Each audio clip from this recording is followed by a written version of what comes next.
मेरे दोस्तों, नरेंद्र मोदी को 80-20 के खेल के अलावा अगर दूसरे किसी भी खेल पे चले जाएं तो हार जाएंगे। हार मतलब कि एक दिन उस कुर्सी पर, प्रधानमंत्री की कुर्सी पर नहीं बैठ सकते। एक दिन भी, मैं बोल रहा हूं एक दिन भी। इसीलिए वो दूसरे मुद्दे पर जाते नहीं। देश में लड़ाई 80 और 20 की नहीं है जो इशारा करना चाहते हैं हिंदू मुसलमान। देश में लड़ाई 5 और 95% की है। और यह बात मैं बार बार बोलता हूं, हर बार बोलता हूं। इससे तो मुझे कोई नहीं पूछता, कोई मीडिया वाला बुलाता नहीं मुझे, कहीं किसी डिबेट में शामिल नहीं किया जाता। और जब भूल से कोई कर लेता है तो वो पछताता है बाद में, बोलता अरे स्वामी जी मैंने गलती हो गई, कहां से आपको बुला लिया। वो मुद्दा क्या है मेरे दोस्त? मैं हर बार हर समय आप लोगों को यह समझाने की, बताने की कोशिश करता हूं कि 90% ब्लैक मनी किसके पास है। Ultimate owner of the black money आज टुडे कौन है?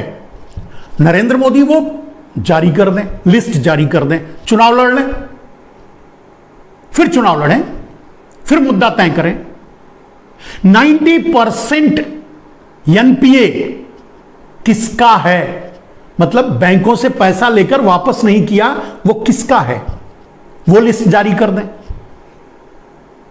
90% बैंकों से पैसा लेकर भागे हुए भगोड़े कौन हैं? वो लिस्ट जारी कर दें। चलिए, काले धन की लिस्ट जारी करने के लिए ड्रामा कर सकते हैं, बोल सकते हैं कि वो अंतर्राष्ट्रीय मुद्दा है, अंतर्राष्ट्रीय मामला है, कोई ट्रीटी होगी जिसके कारण हम नहीं दिखा सकते। लेकिन जो बैंकों की रिपोर्ट है वो तो दिखा सकते हैं ना। वो लिस्ट जारी करें किसके ऊपर सबसे ज्यादा एनपीए, 90% एनपीए जिनके ऊपर है वो नाम सामने आने चाहिए। 90% ब्लैक मनी का खुलासा नहीं करेंगे बहाना करके, लेकिन 90% बैंकों के डिफॉल्टर कौन है उसका नाम सामने आना चाहिए। और यह सब सामने नहीं आएगा। 90% नरेंद्र मोदी ने राइट ऑफ किया बैंकों का लोन, नहीं चुकाए, लेके बैठ गए, भाग गए। वो कौन है? एक डिबेट में मैं बैठा था, पूछ रहे थे उनको दिया किसने, कब दिया? वो तो पहले से लेके बैठे हैं, लिए हैं। मेरे दोस्त, राइट ऑफ 90% राइट ऑफ एक समुदाय, एक प्रदेश का है। 90% ब्लैक मनी एक प्रदेश, एक समुदाय के हाथ में है। 90% बैंक लोन एक समुदाय, एक प्रदेश के लोगों के हाथ में है। और इसीलिए उस 95 और 5% की इस लड़ाई को, यानी पूंजीवाद और सर्वहारा की इस लड़ाई को नरेंद्र मोदी बार बार 80-20 यानी हिंदू मुसलमान पर लाने की कोशिश करते हैं। यह एक स्टंट है, राजनीतिक स्टंट है। कोई भी डिबेटर, कोई भी चैनल, मैं चैलेंज करता हूं, बात करे, नहीं करता, हिम्मत ही नहीं होती उसकी। सच का सामना करने के लिए बहुत बड़े जिगर की जरूरत होती है। और सच्चाई यह है कि 5% लोग, आज 5% लोगों में से कुछ गलत लोग, चोर लोग, वो भी पूरे नहीं, गलत लोग, चोर लोग पूरे देश को गुलाम बनाने की कोशिश में लगे हुए हैं। और उसमें सहयोगी है नरेंद्र मोदी। और नरेंद्र मोदी को बात आज समझ में नहीं आ रही है। सारा पावर अगर अडानी अंबानी के हाथ में होगा तो अडानी अंबानी नरेंद्र मोदी को भी उठाकर फेंकने में 1 सेकंड नहीं लगाएंगे। आप सोचिए, जब किसी पूंजीवादी, किसी पूंजीपति या किसी पूंजीवादी तत्वों के हाथ में सत्ता चली जाएगी, उस दिन क्या होगा? ये इसको और किसी दिन आपको विधिवत समझाएंगे। मैंने कहा, फिर एक बार कहता हूं कि मैंने एक चैनल पर एक आदमी बोल रहा था, एक आदमी, एक संत थे, उन्होंने मुझे डिबेट में कहा कि भाई क्या अडानी अंबानी पहले भीख मांगते थे? पहले आपके यहां नौकरी करते थे? आपके यहां आप स्वस्तिक वाचन करते हो तो आपके यहां झाड़ू पोछा करते थे? मेरा जवाब था, उन्होंने बोलने ही नहीं दिया। मेरे दोस्त, अडानी अंबानी की इतनी भी हैसियत नहीं है कि वो भीख मांगने के लिए कटोरा खरीद सकें। यह सच्चाई है। अडानी अंबानी की औकात क्या है? उनके पास है क्या? सब कुछ वर्चुअल है। सब कुछ एक क्रिएट किया गया है वर्चुअली, और जिनका अधिकार उनको दिया गया है। बैंकों में पैसे आपके हैं, जिसका उपयोग वो करते हैं। क्यों? क्योंकि सरकार उनको चाहती है, उनको अधिकार देती है उपयोग करने के लिए। अडानी रेलवे खरीद रहे हैं, अडानी रोड खरीद रहे हैं, अडानी सब कुछ खरीद रहे हैं। पैसा कहां से आ रहा है? कौन दे रहा है? बैंकों से। बैंक किसका है? आपका। उसमें पैसा किसका जमा है? आपका। वर्चुअल क्रिएशन होता है मेरे दोस्त, जब एक उद्योगपति, मैं खुद भी बिजनेसमैन हूं इसलिए जानता हूं, जब एक उद्योगपति अपनी हैसियत दिखाता है कि वो 6,000 करोड़ का है, तो उसकी 6 रुपए की भी वैल्यू नहीं होती। और 6,000 का करोड़ का हैसियत कैसे दिखाता है जानते हैं? शेयर मार्केट के मैनिपुलेशन से। और शेयर मान लीजिए, उसने अडानी ने जियो खोले, एक उदाहरण देता हूं आपको। अडानी ने जियो खोला, जियो के नाम पे शेयर मार्केट में लाए, उसका शेयर बढ़ाते बढ़ाते बढ़ाते एक शेयर का दाम 5,000 कर दिया। तो अब सोचिए कि शेयर का दाम क्या हो गया। वर्चुअल, उसकी वैल्यू नहीं है। अब उसी 5,000 की कीमत पर 10% या 20%, 25% डाउन करके वो बैंकों से पैसा उठा लेंगे। वर्चुअल को कुछ भी नहीं है, कुछ भी नहीं बैंक को दे रहे हैं, कुछ भी लीज में नहीं दे रहे हैं, कुछ भी मतलब गिरवी नहीं रख रहे हैं। इसीलिए ये चोर जब भागते हैं तो कुछ नहीं मिलता। भागे भूत की लंगोटी भी नहीं मिलती, क्योंकि इनके पास कुछ होता ही नहीं। उसी आदमी ने मुझसे पूछा कि अगर ये ना रहे तो लोगों को रोजगार कहां से मिलेगा? मेरे दोस्त, ये रोजगार भी नहीं किसी को दे रहे हैं, ये तो रोजगार दूसरों का खा रहे हैं, और इन्हीं के लिए तो पूरा सब कुछ खत्म किया जा रहा है। तो मेरे भाई, ये एक बहुत गहन विचार की, बड़े गहन चिंतन की बात है। इसको मैं कभी और रखूंगा। आज एजेंडे की बात करूंगा, वही एजेंडा जिसको उत्तर प्रदेश और 5 राज्यों के चुनाव में सेट करने की कोशिश की जा रही है। यह कोशिश नहीं, मजबूरी है। हिंदू मुसलमान के मुद्दे के अलावा उनके पास कोई है ही नहीं, कुछ है ही नहीं। चलिए किसी भी एक साधारण सी बात कहूं, नरेंद्र मोदी को अगर चैलेंज किया जाए, नरेंद्र मोदी, मैंने बहुत सी बातें कही कि भाई चलो ये काले धन की लिस्ट जारी कर दो, 90 ये क्या बोलते हैं, किसके ऊपर सबसे ज्यादा बैंक लोन है वो जारी कर दो, कौन बैंकों से को फ्रॉड करके भागा है वो जारी कर दो। ये सब जारी नहीं करेंगे, ठीक है। वो जारी करेंगे तो एक दिन बैठ भी नहीं पाएंगे, क्योंकि सारा देश जान जाएगा कि ये चोर कौन है। लेकिन इनके पास कोई ऐसा मुद्दा नहीं है जिसको लेकर ये चुनाव में जाएं, चुनाव में लड़े, चुनाव में बोलें, और बोलने की कोशिश करेंगे तो पकड़े जाएंगे। फिर वही सवाल होगा। गरीबी की बात नहीं कर सकते, भूखमरी की बात नहीं कर सकते, बेरोजगारी की बात नहीं कर सकते। इनकी स्मार्ट सिटी कहां चली गई आपको भी पता नहीं, हम भी ढूंढते फिर रहे हैं इनकी स्मार्ट सिटी कहां चली गई। देश का सबका साथ सबका विकास कहां चला गया? 80-20 पहले ही कर दिए, तो सबका साथ सबका विकास की बात कहां चली गई? मतलब कोई ऐसा मुद्दा इनके पास नहीं है जिसको लेकर ये चुनाव में जाएं। चुनाव में जाने के लिए इनके पास बोलने के लिए एक ही मुद्दा होता है, वो है हिंदू मुसलमान। बोलते हैं, बोलने दीजिए इनको, वही बोलने दीजिए इनको, हिंदू मुसलमान करने दीजिए। लेकिन आप वोट बेरोजगारी पर दीजिए। क्या इन्होंने आपको रोजगार दिया? नहीं दिया तो मत वोट दीजिए। किसी भी कीमत पे भारतीय जनता पार्टी को, माने मोदी जनता पार्टी को वोट मत दीजिए। इन्होंने गरीबी आपकी दूर की हो तो जरूर वोट दीजिएगा, नहीं की तो मत वोट दीजिए। इन्होंने काले धन की बात की थी, काला धन ला करके आपको देने की बात की थी। अगर उन्होंने ऐसा किया हो, आपको काले धन से कुछ मिला हो, देश का कोई भला हुआ हो तो तब इनको वोट दीजिए। बेरोजगारी, गरीबी, भूखमरी, किसानों की आत्महत्या, सारी समस्याएं और महंगाई सबसे ज्यादा। डीजल पेट्रोल का दाम देखिए, सब्जी का दाम देखिए, सब्जी का सेव से ज्यादा महंगा गाजर है इस समय मद्रास में। 110 रुपया, 120 रुपया किलो, 130 रुपया कभी कभी मिलता है, और 120-25 रुपया सेव भी मिल जाता है। यह मोदी राज है। यह उसी किसान बिल के उसी पार्ट का परिणाम है कि कोई भी व्यापारी जितना चाहे भंडारण कर सकता है। वैसे भी फूड कॉर्पोरेशन ऑफ इंडिया समझ चुका है कि अब मैं कुछ दिनों का मेहमान हूं, तो वो किसी को धर पकड़ करने नहीं जाते। कोई भंडारण करके दबा करके महंगाई बढ़ा रहा है बाजार में तो छोड़ देते हैं, जाने दो। बिजली वाले उधर रो रहे हैं, फैक्ट्री वाले उधर रो रहे हैं, ऑर्डिनेंस फैक्ट्री वाले उधर रो रहे हैं। भाई जब सब प्राइवेटाइज ही कर दोगे तो रोजगार कहां से दोगे?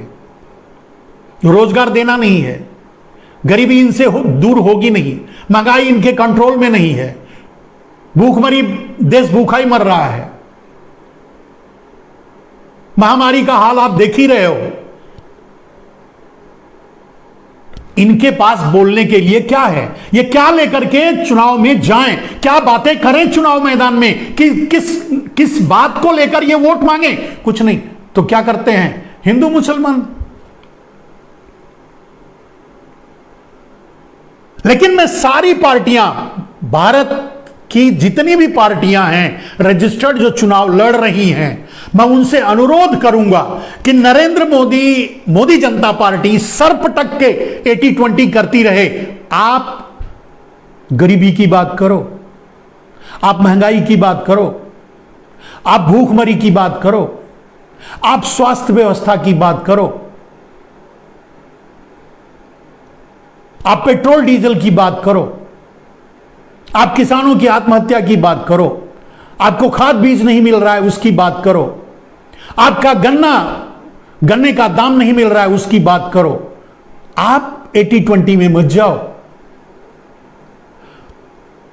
आप इस मंदिर मस्जिद वाले मुद्दे में मत जाओ।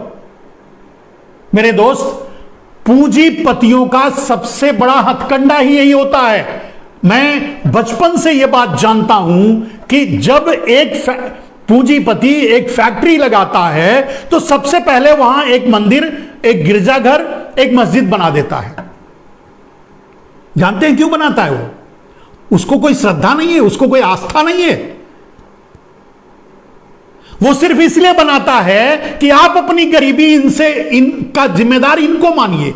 ये जो आपके यीशु, आपके अल्लाह, आपके भगवान जो बैठे हैं, इनको गरीबी का जिम्मेदार मानिए। इन पूंजीपतियों को मत उंगली उठाना। कभी उंगली उठाओगे तो आपको अंदर कर दिया जाएगा। इसलिए तो ये तो इनका पूंजीवाद का ये सगल है, पूंजीवाद का ये हथकंडा है। पूंजीवादी किसी पूंजीवादी को देखते हो, जाते हैं मंदिर पूजा करने, आप लाइन में लग लग करके मरते रहते हो, वो कभी जाते हैं? क्या जरूरत है उनको? मंदिर वो बना देते हैं आपके लिए। आप भगवान से जाकर पूछते रहो कि हमारी गरीबी का कारण क्या है, हमें गरीब क्यों बनाए भगवान, उसको अमीर क्यों बनाए भगवान। अरे भाई, भगवान कुछ नहीं कर रहे हैं,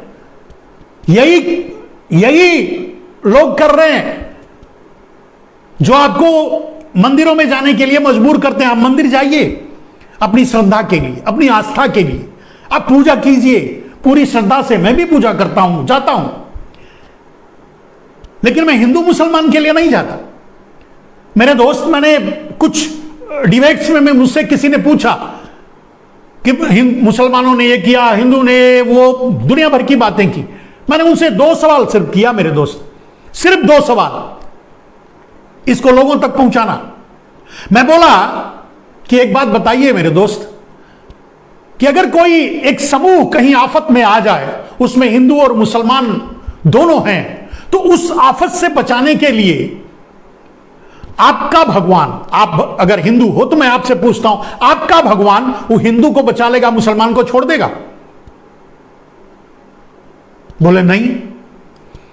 मैंने बोला अच्छा किया आपने कहा नहीं। अगर आप ये कहते कि सिर्फ हिंदू को बचाएगा मुसलमान को छोड़ देगा, तो मैं कहता कि फिर वो भगवान किस बात का। आपने अच्छा किया कि कहा कि नहीं छोड़ेगा। तो ईश्वर अगर खुद हिंदू मुसलमान भेद नहीं करता, उसकी रक्षा करता है आगे बढ़ करके, रे पागल तू क्यों हिंदू मुसलमान की बात करता है? ये तो पूंजीपतियों के बनाए चोचले हैं, हथकंडे हैं, जिनका इन राजनेताओं के बनाए हथकंडे हैं, जो इस्तेमाल करके आपका उपयोग करते हैं।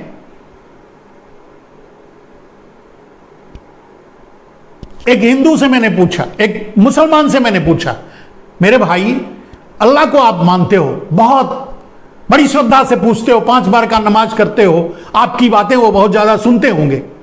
एक बात बताओ, अगर कोई मुसीबत आ जाए, कहीं कोई आफत विपत आ जाए और वहां हिंदू मुसलमान सभी रह रहे हैं, अब उनको बचाने की बात आएगी, तो क्या आपका अल्लाह सिर्फ मुसलमानों को ढूंढ ढूंढ कर बचाएगा या सबको बचाएगा?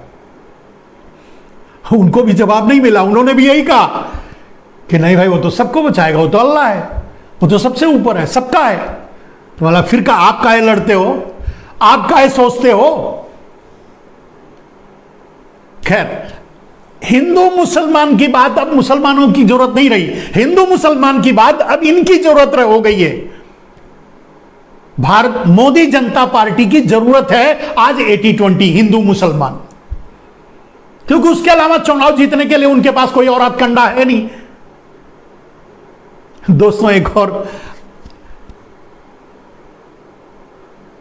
आप इसका क्या जवाब दोगे? मेरा अनुरोध है, मेरी विनती है, मेरी प्रार्थना है मेरे दोस्त, इंसान पहले बन जाओ। भगवान बनने की कोशिश मत करो, अल्लाह बनने की कोशिश मत करो। हम तो इंसान हैं, इंसानों की बात करो।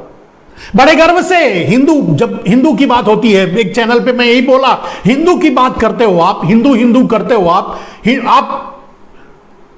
हिंदू को कहते हो कि 2 लाख करोड़ साल हमारा इतिहास है, ठीक है, 5-5, 6-6 हजार साल के पुराने मंदिर हमारे मिल जाएंगे, ये भी ठीक है। 2000 साल के से पुराना कोई भी किसी भी और संप्रदाय का वजूद नहीं मिलता, ये भी ठीक है, और वो भी मानते हैं। तो इसका अर्थ क्या हुआ? अरे अंधे, इसका अर्थ यही हुआ कि वो भी वही हैं जो तुम हो, तुम्हारे उनके में कोई अंतर नहीं है। परिस्थितियों ने तुम्हें और उनको एक अलग संप्रदाय में बांटा है। संप्रदाय वो अलग तरीके से भगवान की पूजा करते हैं, अल्लाह की पूजा करते हैं अपने तरीके से। हाँ, तुम अपने तरीके से करते हो, बस इतना ही है। जो तुम हो वही वो हैं, जो वो हैं वही तुम हो। गाहे बगाहे आरएसएस वाले इसका इस्तेमाल भी करते हैं, कहते हैं कि हिंदू और मुसलमान का डीएनए एक है। अरे मेरे भाई, पूरी दुनिया का डीएनए एक है। जब 2 करोड़ साल का ताल ठोकते हो हिंदुओं के इतिहास का, तो पूरी दुनिया का डीएनए एक है, कोई बेगाना नहीं है।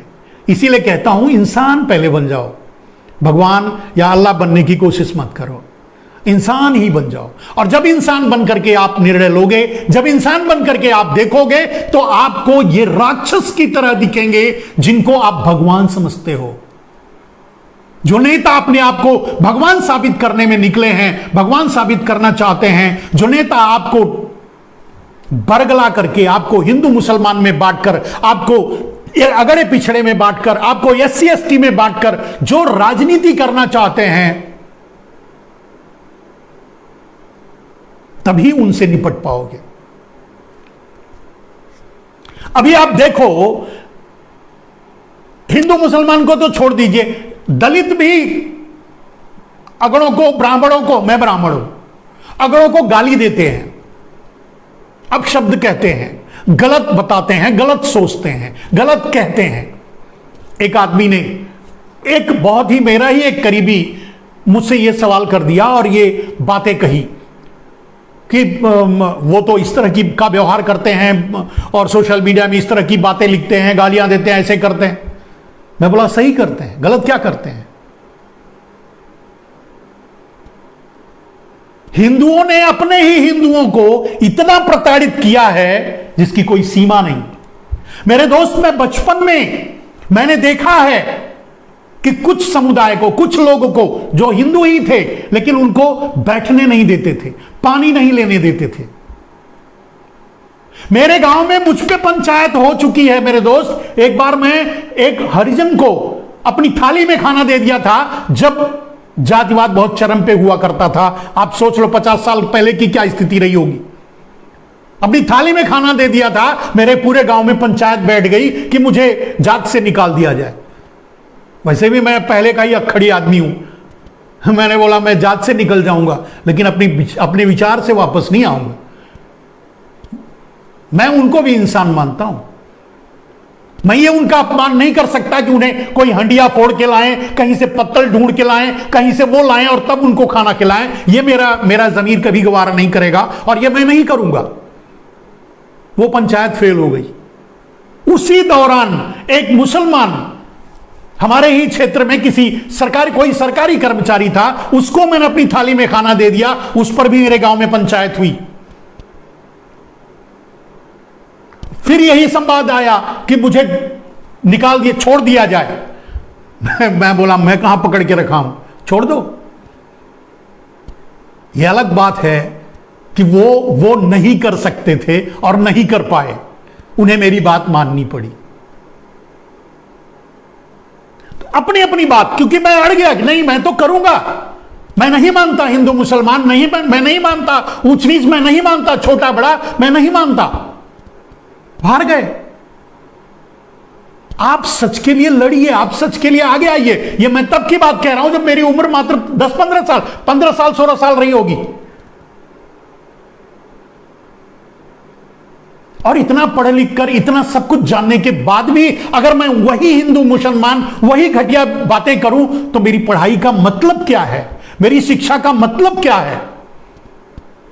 मेरे दोस्त, मेरे ही अपने कुछ लोगों ने कहा कि मुसलमानों ने कश्मीर में इतने हिंदुओं को मार दिया, वहां इतने कर दिया, वहां इतने कर दिया। मैं बोला गुणा करके बताओ कितने लोगों को मारा होगा, इस तरह से कितने लोग मारे गए होंगे। जो भी जोड़ घटा के बताया, मैंने उनको जोड़ के बता दिया कि कम से कम 100 गुना इस पूंजीवादी व्यवस्था ने लोगों को मार डाला। हर घंटे में 2 किसान आत्महत्या करते हैं। इसके लिए जिम्मेदार कौन है? यही पूंजीवादी, यही अडानी अंबानी, जिनकी संपत्ति आसमान छू रही है और एक पैसा भी उनका अपना नहीं है, एक पैसे की उनकी औकात नहीं है। अडानी अंबानी की बात मैं कर रहा हूं, मैं बिजनेसमैन हूं, मैं जानता हूं। चाहे किसी भी एक उद्योगपति को मैं चैलेंज करता हूं, अगर बैंक एक दिन डिक्लेयर कर दे कि आज मेरे पैसे आपको वापस देने पड़ेंगे, अगर वो अपने आप को 3 बार बेच दे, कोई भी पूंजीपति अपने आप को 3 बार बेच दे, तब भी पैसा नहीं चुका पाएगा। वो पैसा जो आपका है, वो धनी किस बात का, वो अमीर किस बात का है? वो आपके पैसे से, आपकी गाढ़ी कमाई से, मजदूरों की, गरीबों की, भूखे लोगों की का पैसा है, जो बैंकों से मैनिपुलेशन करके हासिल करता है, सत्ता को अपने जेब में रख करके, जो आज कर रहा है, जो नरेंद्र मोदी कर रहे हैं। भारत के किसी भी बिजनेस को अडानी के अलावा किसी को नहीं दिया जा रहा है, अंबानी के अलावा किसी को नहीं दिया जा रहा है। भी एक शगुफा आया था, एक डायलॉग की, 2 आदमी बेच रहे हैं और 2 आदमी खरीद रहे हैं, 4 आदमी देश चला रहे हैं। और ये वो 2 आदमी बेचने वाले आदमी ये नहीं समझ रहे हैं कि उनका क्या हाल होगा। मेरे दोस्त, गांव में जब तक रजिस्ट्री नहीं हुई होती, गांव में अगर आप रहते होगे, जानते होगे कि जब किसी की जमीन खरीदनी होती है तो जो खरीदने वाला होता है उसके पीछे पीछे भागता है, उसको रसगुल्ले खिलाता है, उसके जब रजिस्ट्रेशन के लिए जाता है तो पूरे परिवार को रसगुल्ले बांध देता है, उसके साथ जितने लोग गए होते हैं उनके साथ भी रसगुल्ले बांध देता है। लेकिन जिस दिन रजिस्ट्री हो जाती है, यानी जमीन उसके हाथ से निकल जाती है, दूसरे दिन वो अपने दरवाजे पर भी नहीं बैठने देता। दूसरे दिन उसे चारपाई भी नहीं देता बैठने के लिए। वही बात नरेंद्र मोदी और अमित शाह के लिए भी है। तुम बेच तो रहे हो, लेकिन जिस दिन पूरी खरीदारी हो जाएगी, पूरा देश अगर उनके हाथों में चला जाएगा, उस दिन आपको भी उठाकर तिनके की तरह किसी कोने में फेंक देंगे। कचरे की तरह आपका भी कोई वैल्यू नहीं रहेगा। वो तो वैल्यू करेंगे नहीं और दूसरे भी नहीं करेंगे। गांव में यही होता है, बेचने वाले की कोई इज्जत नहीं करता, अपने दरवाजे पर पानी भी नहीं पूछता, अरे जाने दो यार, बेचने वाला है। वही नरेंद्र मोदी कर रहे हैं। आज उनकी पूछ अडानी अंबानी भले करें क्योंकि वो खरीद रहे हैं, अमेरिका और चीन भले करें क्योंकि वो खरीद रहे हैं, लेकिन कल जब बेच चुके होंगे तो इनके भी लात ही मारेंगे वो। और आम आदमी भी इनको नहीं पूछेगा, तू तो बेच दिया, जैसे गांव में होता है, बेचने वाले को कोई नहीं पूछता। अरे यार किसी फंक्शन में भी नहीं बुलाता, अरे बोलता है यार छोड़ना है, वो बेचुआ है, बिचौड़ा है। गांव का सबसे आवारा, सबसे खराब, सबसे बुरा आदमी होता है बेचने वाला, यानी जो बाप दादा की संपत्ति बेचता है। यहां नरेंद्र मोदी की पूजा हो रही है, मंदिर बनाए जा रहे हैं, जय जय हो रही है। मेरे समझ में नहीं आता ये कौन सी सभ्यता, कौन सी शिक्षा है, किस शिक्षा से लोग पढ़ के आए हैं, कहां से आए हैं, कहां से पैदा हो गए, मेरे समझ में नहीं आता।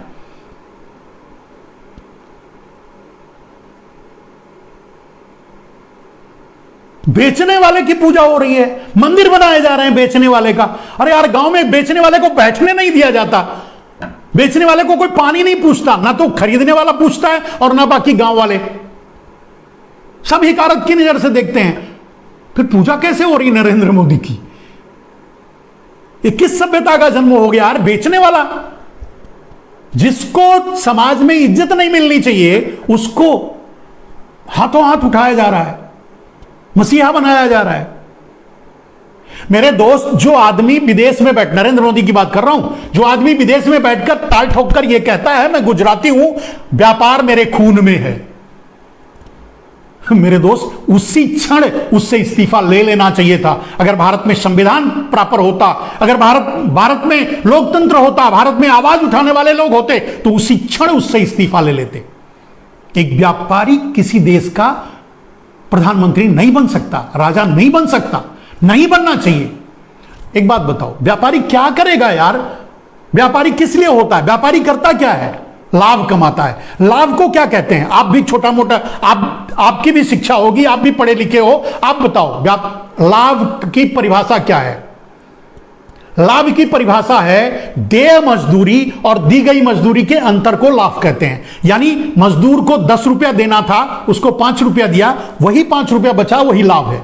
इसी को लाभ कहते हैं। ये बहुत छोटी बीकॉम मेरे ख्याल से कॉमर्स जब मैंने पढ़ रहा था तो बहुत छोटे क्लास में पढ़ा था, बीकॉम वगैरह में पढ़ा होगा, जो भी हो। यही परिभाषा आज भी है, लाभ। और एक व्यापारी लाभ सिर्फ देखता है। दी गई मजदूरी और देय मजदूरी, यानी मजदूरों का पेट काटकर जो पैसा बचाया जाता है उसे ही लाभ कहते हैं। यह शाश्वत सत्य है। तो एक लाभ कमाने वाला आदमी किसी मजदूर के लिए न्याय कहां से करेगा? किसी किसान के लिए न्याय कहां से करेगा? किसी बेरोजगार के लिए न्याय कहां से करेगा? क्योंकि वो तो लाभ कमाने वाला है, क्योंकि वो तो गुजराती है, क्योंकि उसके खून में व्यापार। ये वो कहता है, मैं नहीं कहता, ये उसकी कही हुई बात है।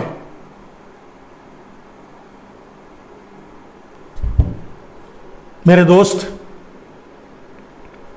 तो आज मुझे आपसे यह कहना था कि जो वो मुद्दे सेट किए जा रहे हैं इन 5 राज्यों के चुनाव में, मैंने आंतरिक बातें बता दी। आप चिंता मत कीजिए, किसी भी राज्य में शायद ही बीजेपी जीते, कहीं नहीं जीतेगी, यह अलग बात है। ये खुद भी नहीं चाहते जीतना, कम से कम पंजाब तो वो जीत नहीं सकते, उत्तर प्रदेश वो जीतना नहीं चाहते, उत्तराखंड में जोड़ तोड़ करने की कोशिश करेंगे, हार भी जाएंगे तो भी हो सकता है खरीद कर सरकार बना लें। वही काम वो मिजोरम और गोवा में करेंगे, जो भी है। लेकिन आप उनके एजेंडे पर मत जाओ, आप हिंदू मुसलमान मत करो। आप उनको, अगर वो 80-20 की बात करते हैं तो भी चर्चा मत करो, भूल जाओ। मैं सभी पार्टियों से यह कह रहा हूं जो चुनाव लड़ रही हैं, अदर देन मोदी जनता पार्टी, जितनी भी पार्टियां हैं, आपसे हाथ जोड़कर विनती है कि नरेंद्र मोदी चाहे कुछ भी कर लें, ढोल पीटें 80-20 का, आप 5 और 95 पे अड़े रहिए। गरीबी मजदूरी पे गरीबी और बेरोजगारी पे अड़े रहिए। आप वही बात कीजिए, उनको वो करने दीजिए, वो अपने गोदी मीडिया में चलवाएंगे, वो चलाने दीजिए। वो ऐसी जैसे लोगों को बुला करके सगुफे छुड़वाने दीजिए। आप मत कीजिए, आप एक शब्द अपने मुंह से 80-20 वाला मत यूज कीजिए। आप 80-20 का मतलब भी दूसरा लगा लीजिए। आप 80-20 का अर्थ ही समझ लें, जबकि वो कह रहे हैं 80-20 मतलब हिंदू मुसलमान, लेकिन आप 80-20 का मतलब लगा लीजिए कि ईमानदार और चोर। आप इसी पर अड़े रहिए। 20 चोर है, 80 ईमानदार है, आप इसी पर अड़े रहिए। दोस्तों, मेरे ख्याल से मैं आप लोगों के बीच 1 घंटे रह चुका हूं और काफी दिनों का गुबार था मेरे दिल में, मेरे मन में भावनाएं थी, वो आप तक पहुंचाना था। आज मैं मिली जुली बातें किया, मतलब सब कुछ मिला करके आपके सामने एक प्रस्तुति की, विजन आपके सामने रखा। आगे से मैं सब्जेक्ट वाइज आप लोगों के बीच आया करूंगा, रोज 10 बजे लोकतंत्र टीवी पे। आप जरूर जुड़िए, लोकतंत्र टीवी से जुड़िए, इसे लोगों तक पहुंचाइए, इसे शेयर कीजिए। मेरे दोस्त, आपके पास भी कोई और रास्ता नहीं, यही रास्ता है। क्योंकि नरेंद्र मोदी तो रैली कर चुके और रैली भी बंद कर दिए, चुनाव आयोग से मिलकर के बंद करवा दिए। कारण चाहे जो भी हो, पता तो उनको था ही क्या करना है, तो अपना तो चला लिए। खैर, उनको चलाना भी नहीं था, बस यूं ही। तो आपके पास भी यही रास्ता है, यही सोशल मीडिया है। अगर मेरी बात आप 10 आदमियों तक पहुंचाओगे तो 10 में से अगर एक आदमी भी बदलेगा तो वो एक आदमी 100 आदमी को बदलने की ताकत रखेगा। मेरे दोस्त, जाते जाते आपसे बस यही अनुरोध है कि आप इसी तरह से मुझे प्यार देते रहें, मेरे साथ जुड़ते रहें। बहुत दिनों के बाद जुड़ने के बाद भी आप इतनी संख्या में मेरे साथ जुड़े, मेरे साथ शेयर किया, अपना समय दिया, इतनी रात होने के बावजूद भी, जबकि उस तरफ उत्तर भारत में तो सब ठंड के कारण लोग सो रहे होंगे, रजाई में घुस गए होंगे, फिर भी आपने मेरा साथ दिया, आप मेरे साथ रहे। इसके लिए मैं बहुत बहुत धन्यवाद आपका करता हूं और आशा करता हूं कि आप इसी तरह से मेरा मनोबल बढ़ाएंगे। मैं आप लोगों तक सच्चाई पहुंचाने की कोशिश करता रहूंगा। मैं जो भी कहता हूं वो अक्षरशः सत्य होता है। मैंने जो भी अभी भी कहा उसे आप गूगल पे ट्रैक कर लीजिए, आप देख लीजिए। जो मैंने कहा उसको अपने अनुसार गूगल पे ट्रैक कर, कुछ लोगों को अच्छा लगेगा, कुछ लोगों को बुरा लगेगा, लगने दीजिए। एक संत थे, एक चैनल पर बैठकर मुझको कह रहे थे आपको तो टोपी लगा लेना चाहिए। मैं बोला लगाई है यार, ये सफेद टोपी वही है, समझ लो। ना मैं हिंदू हूं, ना मैं मुसलमान हूं, अरे यार मैं तो बस इंसान हूं और इंसान ही रहना चाहता हूं। जय हिंद, वंदे मातरम। धन्यवाद।